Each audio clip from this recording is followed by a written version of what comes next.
Tukaj bi spet razdelil ta obdobje, kar imajo na Facebooku stranjo na 3 dele. Pred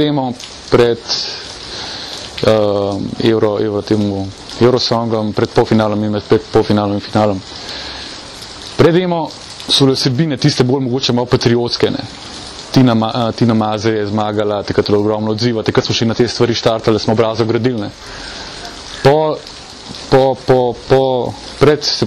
zmagi na EMI so bile v bistvu zelo, lahko bi rekel, ja, video content je kar je tiska delano in slike, se pravi tukaj iz nekega backstage, neke zgodbe iz ozadij, to kar dobro delane. To se mogoče še bolj potrdili zdaj pač pred finalom.